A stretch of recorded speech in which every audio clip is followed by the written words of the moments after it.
Shalom, queridos, bom dia, Pastor Valdinei Pereira aqui. O tema do vídeo é: posso matar alguém? Do ponto de vista legal do arcabouço jurídico brasileiro e do ponto de vista do arcabouço bíblico, que é o conjunto de leis, práticas, costumes, diretrizes para aqueles que são cristãos ou judeus, que têm essa crença no Deus único, um Deus de Israel, de Isaac e de Jacó, e o Deus da igreja. Legalmente, queridos, falando do ponto de vista da lei, não há um artigo de lei que proíbe a morte. Então não há algo expresso no Código Penal dizendo proibido matar alguém. Não há, mas é uma presunção lógica, porque o direito inerente a todo ser humano é o direito à vida. Então, legalmente, nós não podemos matar alguém, mas a lei não deixa isso claro.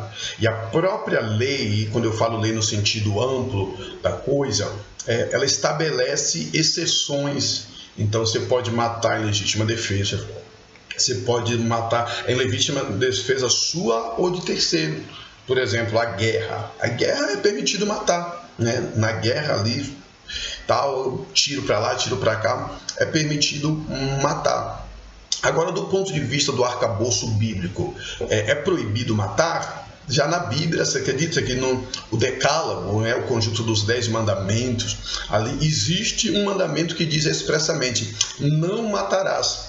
Olha que coisa interessante. Enquanto a lei, do ponto de vista jurídico, não existe nenhum artigo específico dizendo que é proibido matar, quando nós olhamos para a Bíblia, nós vemos isso de forma muito clara, dizendo: não matarás. Não matarás. Agora, olha que você vai ficar chocado. A própria Bíblia existe exceções onde é permitido matar.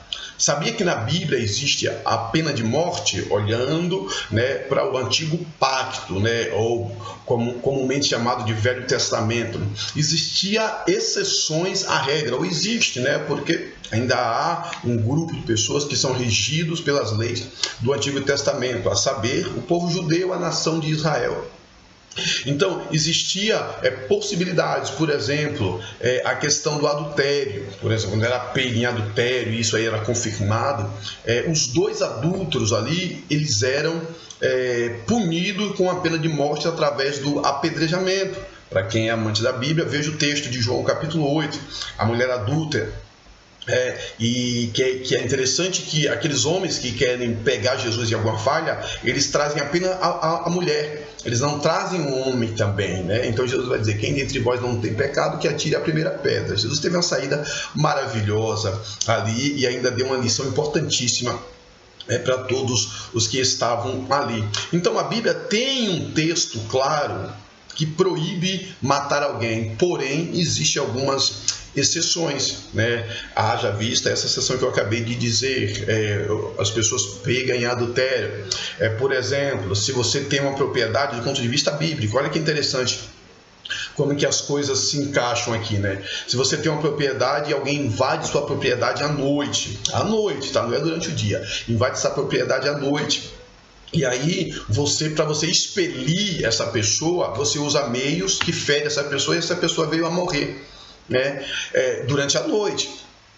Tá bom? Então você está defendendo a sua propriedade. Então você não vai ser punido por essa pessoa, ou por esse crime, entre aspas, ou por esse pecado de ter matado alguém que invadiu a sua propriedade. Tá bom? E para defender a sua propriedade, você usou meios para expelir essa pessoa. E aí ela foi ferida e acabou morrendo.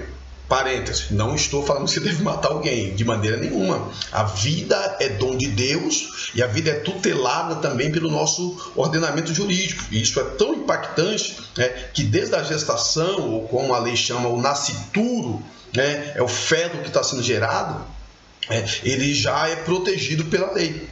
Ele já é protegido por lei. Então, o dom da vida que Deus dá também é tutelado pelo arcabouço jurídico.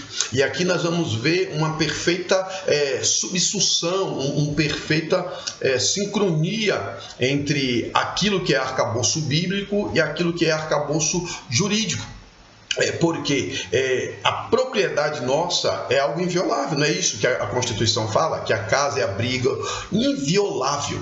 Então, quem querer invadir a sua casa, você pode usar os meios necessários para proteger, para expelir essa agressão, essa invasão. Tá? E se você, fazendo uso dos meios necessários, esse invasor vier a ser ferido e vier aí a óbito, vai ter aí uma excludente, né, desse crime, porque foi legítima defesa, foi para proteger a sua casa, foi para proteger a sua família.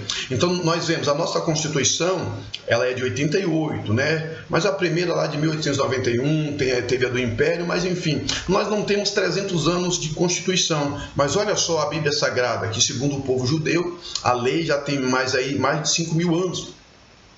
O Novo Testamento mais recente, mas o Antigo Testamento, que é o caso aqui, já tem mais de 5 milênios, e nós vamos ver um perfeito encaixe daquilo que a Bíblia traz, e nós vamos ver esse encaixe se dando com o arcabouço jurídico. Por quê? Porque nós somos uma sociedade com base judaico-cristã, os nossos costumes, sentar à mesa, enfim, todos esses, tá? Mas voltando aqui para a gente encerrar esse vídeo, é permitido matar alguém?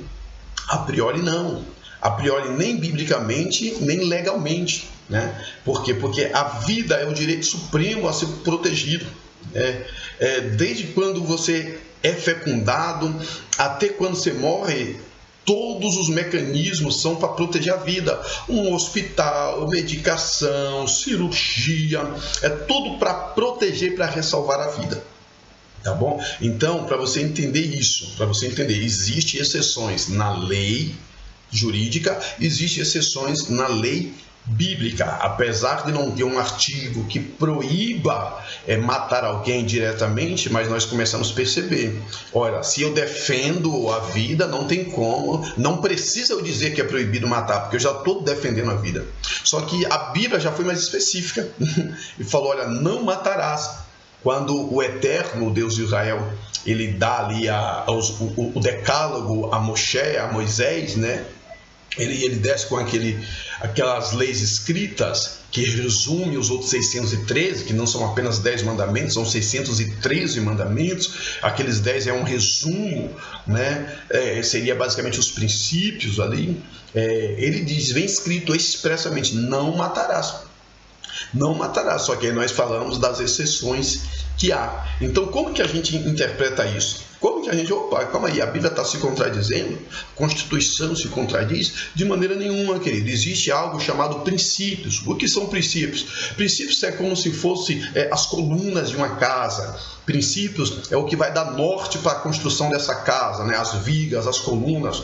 Tudo que for construído vai ser construído tendo como referência essas colunas e essas vigas, tanto na Constituição, no nosso conjunto de leis em sentido amplo, quanto também no conjunto de leis em sentido amplo da Bíblia Sagrada. Então, por exemplo, existe um princípio que é o princípio da misericórdia.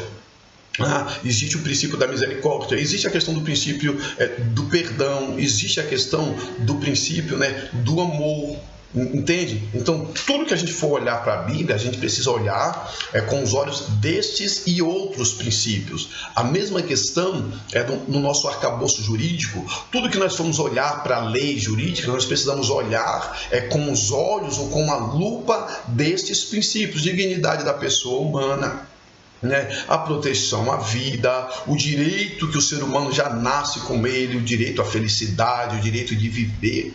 Então, nós precisamos analisar tudo desse ponto de vista, partindo desses pressupostos. E aí, as contradições que a gente possa enxergar ficarão muito mais fáceis de dirimir, tá? Por quê? Porque a lei, ela não pode ter contradição.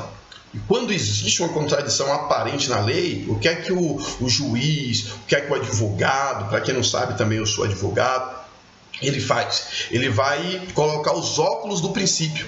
Opa, tá tendo uma contradição? Então vamos ver aqui, tá tendo um conflito, né? Tal lei diz isso, tal lei diz isso diferente. Então deixa eu pôr os óculos do princípio para enxergar aqui como que eu vou aplicar essa lei. Biblicamente, é a mesma coisa. Biblicamente é a mesma coisa. Por quê? Porque são regras de interpretação, tá? Inclusive, né, o arcabouço jurídico ele pega essas regras de interpretação dos apologetas. né? Apologética é uma matéria da teologia, que é a defesa da fé, que existiu. Então os juristas olharam e falaram: vamos trazer isso para a interpretação. E se tem essa comunicação de lá para cá, eu acho que é válido ter essa comunicação de cá para lá, ou seja, do jurídico também, a gente olhar de uma forma mais técnica para a interpretação da Bíblia Sagrada. Deus é vida. Deus é vida. Ele quer que a gente viva, tá? Ele quer que a gente viva, Ele quer que a gente tenha vida e vida em abundância. O Senhor Deus não é a favor da morte. Ele não é a favor da morte, porém, como eu lhe disse, existem estas pequenas exceções, tá bom? No próximo vídeo nós avançaremos em outras questões bem mais interessantes. Que o Eterno te abençoe.